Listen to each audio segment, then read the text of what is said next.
Yo, what is up, guys? It's Bruin Steel, and welcome back to another WWE broadcast. I'm your host, Bruin Steel, and we are back to recap the Friday Night Smackdown that took place October 6th in St. Louis, Missouri. And just a heads up, guys, this is recorded a Sunday late afternoon. So as you guys know, Fastlane just passed by, so there's some changes. So I just want to let you know this video is going to be uploaded a little late, so I apologize. But we're recapping the SmackDown that happened right before Fastlane. So I'm once joined by Canadian Yorker. How are you doing today? I'm doing awesome today. How about yourself? Good, good. It was football, as you can see. Steelers. But we are here to talk about the SmackDown on October 6th, 2023. Like I said, it took place in St. Louis, Missouri, a really popular place. But yeah, a lot of stuff has happened, so let's get to it. Yes. Starting off the show, we see LA Knight, the mega star. Let me talk to ya.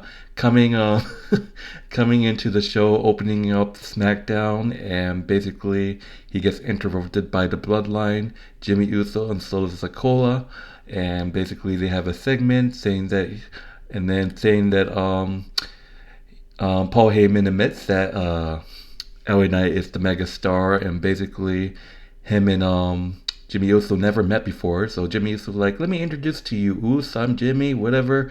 And they just go back and forth, and it's like you're not just like AJ Styles. You're not gonna make it to Fastlane, and Solo Sikoa and Jimmy Uso started to start a two-on-one assault, but out of nowhere, six time, the greatest of all time, six-time champion John Cena comes out and gets the save. It's a two-on-two, and that's basically um, the end of the segment, I believe. No, no, no. Give me sorry. We see the Judgment Day, I believe. No, I forgot actually. I think. Give me 1 second. I forgot. It was a couple of days. I think it was. Was it? Let me see. No, sorry. I got everything mixed up. I apologize, guys. So basically, the Bloodline backed off, and then LA Knight challenged Jimmy Uso. Oh my God, how did I get that wrong? LA Knight challenged Jimmy Uso to a match, ending the segment. So there. So what did you think of this whole segment? I think we're definitely seeing the rumblings of a potential LA Knight and Roman Reigns feud. We're seeing. I think we've been discussing this about the next potential opponent for Roman Reigns, and LA Knight definitely fits the bill of the next potential opponent. And I really like the exchange between Jimmy and LA Knight. They've never actually faced off against each other. This is going to be the first time we're seeing this happen between the Bloodline and LA Knight. This is going to be a really interesting story playing out. I'd like to see how things turn out, and it's going to be really nice to see how the storyline goes. You got some fresh blood, fresh fresh fresh material to work with. So this is good. All right. Moving on to the next segment. Well, the next thing that happened, basically Judgment Day. It just shows Judgment Day arriving on scene, and the next match, the first match of the SmackDown, Asuka and Charlotte. We'll see if they can coexist. The fact that they had a triple threat match at Fastlane, Asuka and Charlotte Flair versus Damien Control, IYO Sky, the Women's Champion, and Bayley. So there's a tag team match. This match went back and forth. It was good. I think it was a great way to end the SmackDown before Fastlane. But yeah, I went back and forth. I thought maybe Shotzi will make a like appearance and get on the nerve on Bayley. That's hilarious how Shotzi always scares Bayley, but it didn't happen. I think it was just like an even matchup, but there was a lot of backbreakers in this match. Went back and forth. Eventually, Charlotte Flair was able to hit the natural selection on Bayley to win the match. Asuka and Charlotte Flair gets the win by pinfall over Bayley and the women's champion IYO Sky. What did you think of this match? It was a good match. It's good. It's definitely a good run up to the three-way matchup between the three women, IYO Sky, Asuka, and Charlotte Flair. And it was good to see them team up and get the win. And we're definitely seeing, of course, that Charlotte and Asuka don't trust each other for good reasons, but they had to team up to face, the damage control. They were forced to do that, so they had to work together, and that's how they were. So that was pretty good. We're gonna see. I'd like to see more of that, more of how they're gonna have to be forced to work together. So we'll see how it goes. All right. Next segment is like mind blowing. It's a backstage segment, but it's separate in two parts. So one part starts here, the second part takes place later on that night. But I'm gonna put the two parts together because it's similar. So basically, backstage, it's a backstage segment. Paul Heyman is with Jimmy Uso and Solo Sikoa, and they see that the Judgment Day are hanging out in their locker room, where eventually it shows that Solo Sikoa is staring down a whole Damien Priest, and Jimmy Uso is staring down Dominic Mysterio, and Rhea Ripley said that everyone to get out so she and Mr. Heyman can have a chat.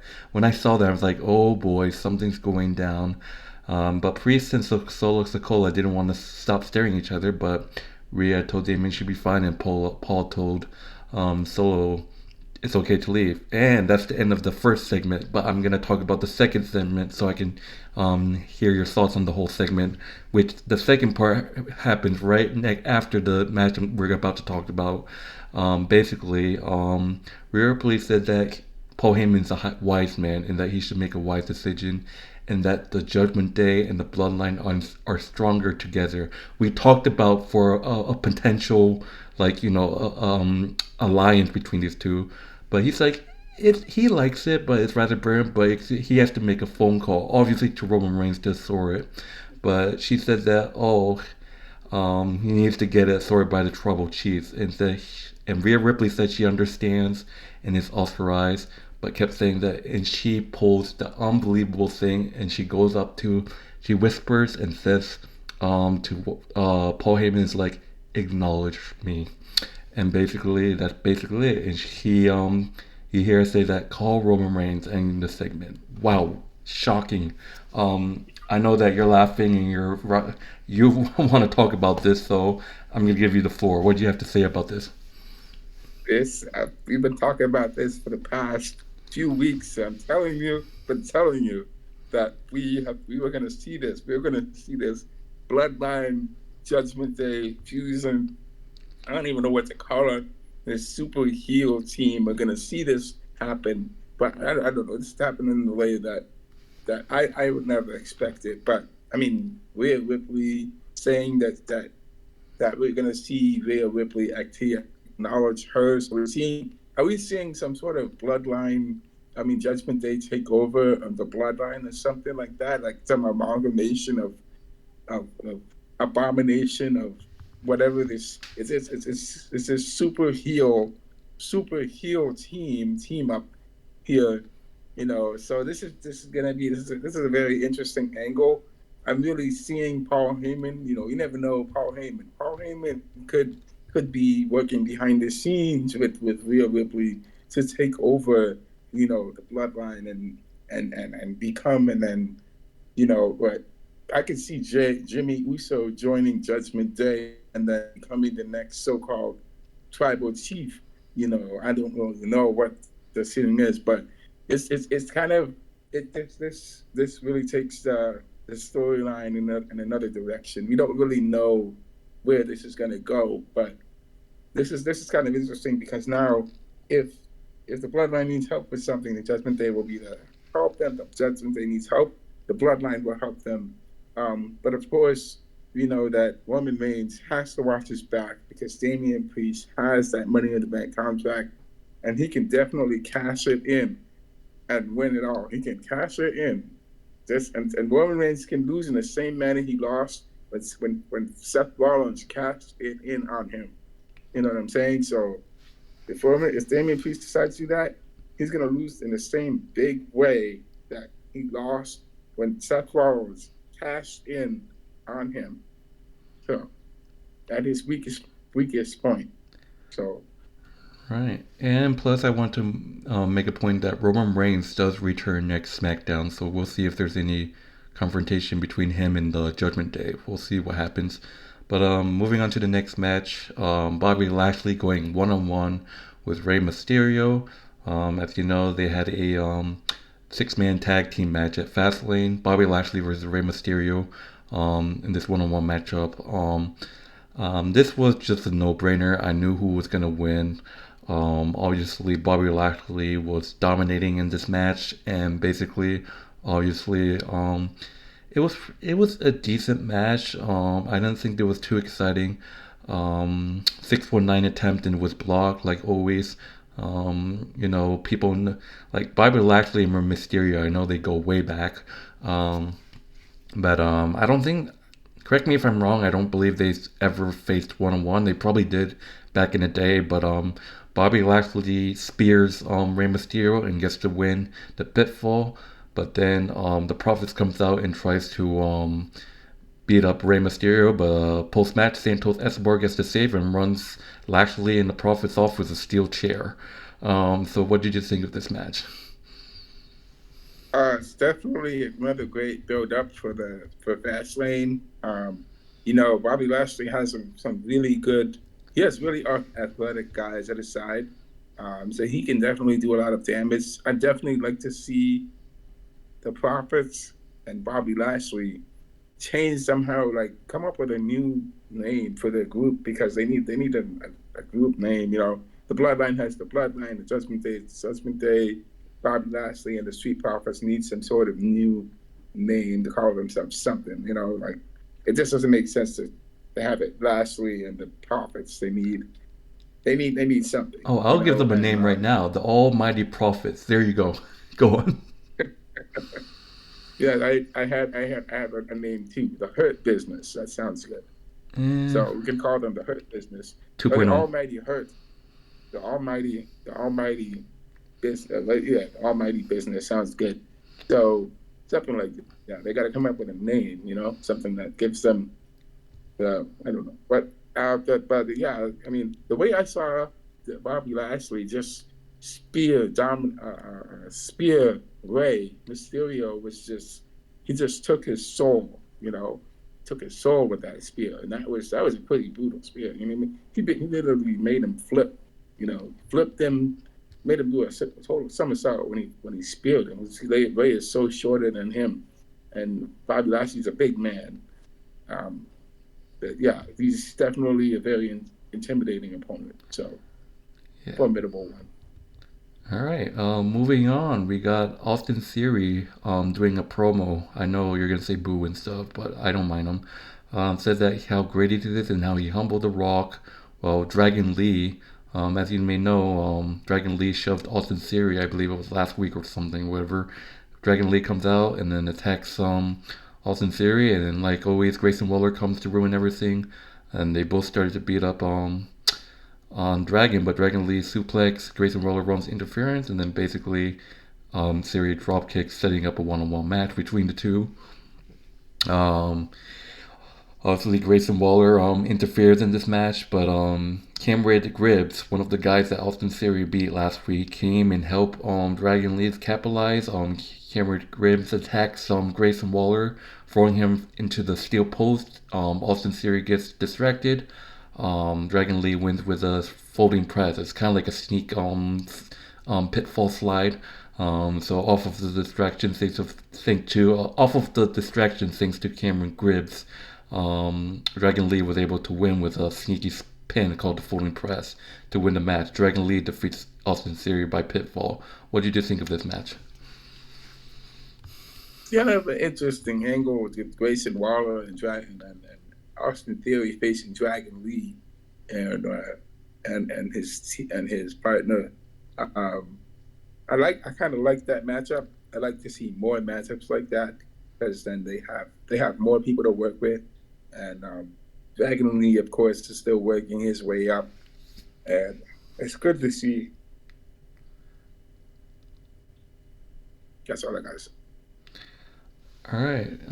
Moving forward, another segment obviously was Rey Mysterio chatting with Santos Escobar and Selena Vega about because it's announced that one of the other members of NWO wasn't able to clear, so right now it was a 2-on-3 match at Fastlane, so it was a mystery. We obviously know that Fastlane happened, and we know what that third who that third partner is, but before we I don't want to ruin it for you guys or tell you who it is. So we obviously know this was the SmackDown before Fastlane. So I don't want to spoiler alert, guys. I don't want to do that. Um, but obviously they were concerned about not finding someone because two of their members, one of them were supposed to be the third man, but they weren't medically cleared. Rey Mysterio said that he'll make a phone call to a mystery person. Um, and moving on to the main event is Jimmy Uso versus LA Knight. Basically, it went back and forth until obviously Solo Sokola caused the interference, and basically the referee had to call it. So, and then LA Knight presumably won by disqualification. So it was a 2-on-1 assault, but then Judgment Day comes out and then they go greet Paul Heyman, and basically that's it. Paul Heyman shakes Rhea Ripley's hand and tells her that the deal has been authorized. Oh my God, they're stronger than ever. The Bloodline and Judgment Day teaming up together to try to jump LA Knight and John Cena. Wow. But then Jey Uso comes out of nowhere, and Jimmy Uso is shocked to see his brother come and aid John Cena and LA Knight. It's 6 people I think they had. I don't even know. But then Cody Rhodes come in 4-on-5 or whatever. It's still outnumbered to even odds. Solo dropped down to make it 4-on-4. Paul Heyman says just drop down to make it a fair fight. So it was a 4-on-4. I don't think I've ever seen anything amazing with John Cena, Cody Rhodes, who had history together back in the past when Cody Rhodes was working with Randy Orton and Ted DiBiase, the Legacy group. Cody Rhodes and John Cena, history there with Cody Rhodes and Jey Uso, LA Knight, and John Cena. What a team right there! And basically, they the brawl started. So basically, it came down by with Cena and Solo, with Solo super kicking John Cena, and then J Dick McDonough finally got fucked at the end, getting a Thunder Driver, and then Five Knuckle Shuffle, You Can't See Me by John Cena, and then a Crossroads, poor JD McDonough, and all four men are standing tall, ending the show. Cody Rhodes, John Cena, LA Knight, and Jey Uso. So that ends the show. So what did you think of this main event? Wow, that's quite an ending to the show. Uh, you know, it's amazing to see the Bloodline and the Judgment Day teaming up, just like we've been talking about over the past few weeks. It's exciting. It's exciting to see that if you're a fan of it. But if you're not a fan, you're not a fan of them. You hate them. You hate to see this happen. But it's a great sight to see. Um, as far as Jimmy Uso, Jey Uso, the Cody Rhodes, um, John Cena, and LA Knight. We have a team up there. It's great to see. Everybody is going to have their own individual storyline that they have to play out. John Cena versus Solo, Jay versus Jimmy, Cody versus Roman, LA Knight versus I don't know who else. But you basically get the point. We have all these things that have to do. We still need somebody who's gonna. I could see Charlotte Flair teaming up with those four guys to take down uh, Rhea Ripley. If Charlotte Flair stops feuding if Charlotte Flair stops feuding with IYO Sky and Asuka and lets them do their thing and she feuds with Rhea, that would be awesome. I could really see that happening. That would be really cool. If Rhea beat her at WrestleMania, I'd like to see Charlotte Flair get her rematch against Rhea and get her championship back. That would be an amazing thing. So All right. So that will do it, guys. That is the show for SmackDown. And yeah, to recap or give grades. Sorry, to give grades. It was slightly a short. Excuse me. It was slightly a short show. The one before Fastlane, and I think it was a great show. I will give it a B plus. So I just think that it was had some great matches and stuff. It was short, but B plus is my overall grade. What do you give it? I will give it a I'll give it a B plus too. It was short but sweet. A short but sweet is a good way to start the beginning of the Fastlane series. So we're seeing the matchups with Fastlane. So it's gonna be it was a good way to do that, and it also helps me to understand where things are going, and this is how things have planned out. So I'm glad to see that that's how it happened. So All right, so that will do it for the SmackDown that took place last week in St. Louis, Missouri. Wow, what a show. But anyways, I am Bruin Steel. Thank you guys for watching. And once again, this is Canadian Yorker, and we thank you guys for tuning in. And we'll be back for our Fastlane recap. Like I said, this is recorded on a Sunday afternoon, so Fastlane already took place. So no spoiler, you guys gotta watch our Fastlane recap, which we'll be doing in a few minutes. So be sure to look for that video. But anyways, I'm your host Bruin Steel. Thank you guys for watching. This is Canadian Yorker. Any last second stuff to say? no more thoughts. All right, but anyways, thank you guys for watching. We'll see you guys later. See you later.